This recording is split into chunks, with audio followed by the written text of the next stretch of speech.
So sebenarnya nggak berani apa sih? Lama ini kamu bersandiwara jadi... Jangan pala aku sayang! Cukup Lisa, cukup!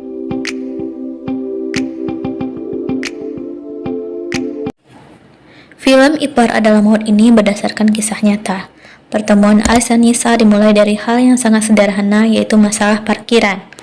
Saat kelas dimulai, Nisa kaget yang masuk ke ruangan kelasnya adalah Aris. Ternyata Aris ini adalah dosen pengganti Pak Junaidi. Karena merasa bersalah di akhir kuliah, Nisa meminta maaf pada Aris. Mereka pun makin hari makin dekat. Scene berlanjut. Nisa adalah anak pertama dari 2 bersaudara. Dia ahli membuat kue. Cita-citanya pengen memiliki toko roti. Dia kaget Aris jauh-jauh datang ke rumahnya. Aris kemudian mencoba kue buatan Nisa. Dia memuji kue tersebut dan mengatakan Nisa berbakat. Singkat cerita, mereka pun saling mengenalkan keluarga masing-masing dan memutuskan untuk menikah. Film berlanjut. Sekarang mereka telah dikaruniai putri cantik bernama Raya.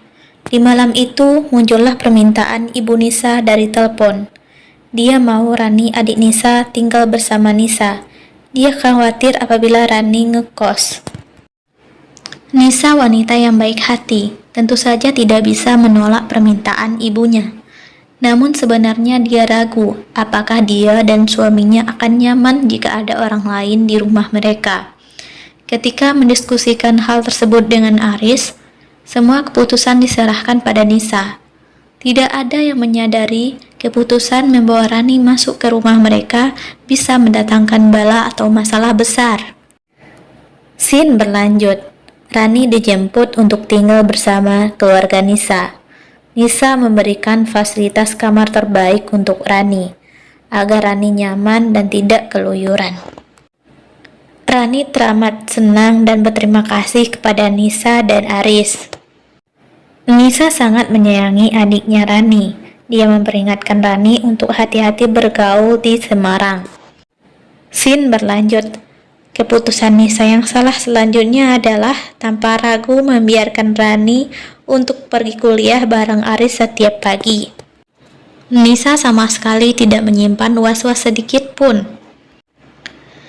Bagi semua orang, Aris adalah figur laki-laki yang sangat baik, seperti menyayangi anak, sholat selalu di masjid, membantu Nisa melakukan pekerjaan-pekerjaan rumah, dan sebagai wanita yang normal, Rani diam-diam mengagumi Aris, kakak iparnya sendiri. Scene berlanjut. Bisnis kue Nisa berkembang. Dia mendapatkan kesempatan membuka cabang ke kota lain. Aris 100% mendukung.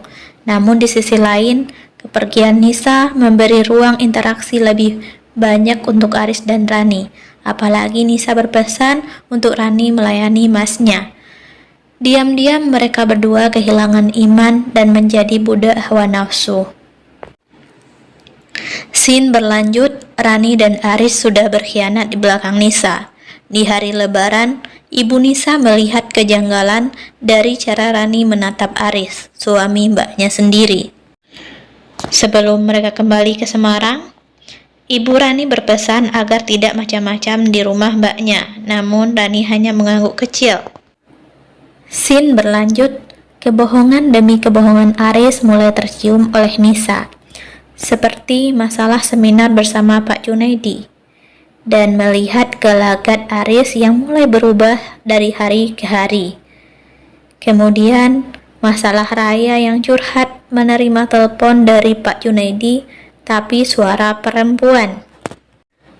Meskipun tidak menunjukkan kecurigaannya secara langsung kepada Aris, namun Nisa menemui sahabatnya dan curhat mengenai instingnya sebagai seorang istri. Sahabat Nisa Manda mengingatkan bahwa untuk Nisa berhati-hati karena bahaya yang paling besar itu adalah yang sama sekali tidak kelihatan tanda-tandanya. Scene berlanjut. Nisa menjalankan aksinya. Dia memeriksa mobil Aris untuk mencari bukti. Kemudian siang harinya dia menyusul Aris ke kampus. Nomor dari Pak Junaidi II terus memanggil. Nomor tersebut sebenarnya adalah nomor Rani. Nomor Rani disimpan sebagai nama Pak Junaidi II. Aris mengambil kesempatan untuk mengirim pesan pada Rani memberitahu Nisa datang ke kampus. Scene berlanjut, Pak Junaidi sebenarnya mengetahui hubungan gelap antara Aris dengan Rani. Scene berlanjut, Aris memberitahu Rani untuk mereka harus lebih hati-hati karena Nisa mulai curiga. Interaksi mereka sedikit terbatas karena kecurigaan Nisa, namun Aris tidak kehilangan akal. Dia merencanakan untuk check-in ke hotel bersama dengan Rani, dengan dalih dia ada pekerjaan di hotel 1 malam. Bangkai memang tidak bisa tersimpan lama-lama. Akhirnya Nisa mengetahui hubungan gelap antara Rani dan suaminya. Keesokan harinya sepulangnya Aris dari hotel, Nisa sudah siap menyambut Aris dengan segala bukti yang ia ada. Hati Nisa sangat hancur sekali dengan fakta yang sedang ia hadapi. Suami yang dia kagumi tega mengkhianatinya dengan adik kandungnya sendiri. Dia bahkan mengatakan ini tidak hanya sekedar kejahatan, tapi ini adalah penyakit.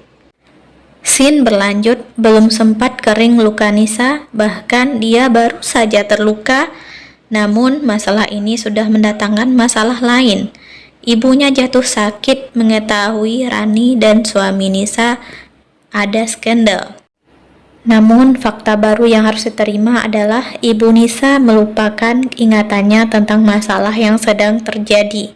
Dia hanya mengingat Nisa sudah menikah dan memiliki anak, Rani tinggal bersamanya. Sekiranya bukan karena permintaan ibunya, dia tidak mau lagi tinggal bersama Aris. Namun, hal yang harus dihadapinya adalah dia harus tetap tinggal di sana demi ibunya. Scene berlanjut, Nisa curhat kepada sahabatnya. Apakah ini semua terjadi karena dia terlalu sibuk dengan pekerjaannya? Sahabatnya Manda menghiburnya, ini sama sekali tidak ada hubungannya. Scene berlanjut, fakta baru yang harus diketahui Nisa adalah Rani adiknya hamil. Dan siapa yang akan bertanggung jawab atas masalah ini?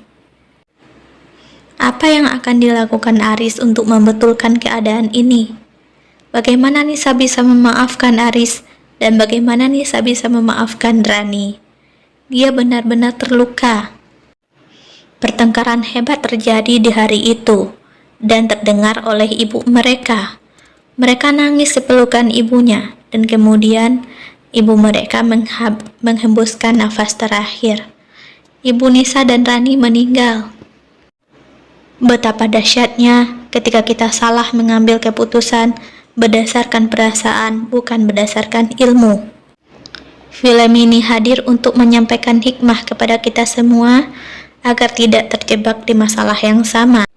Nisa menyadari kesalahannya dan mengambil hikmah. Dia terus melanjutkan hidup. Film berakhir.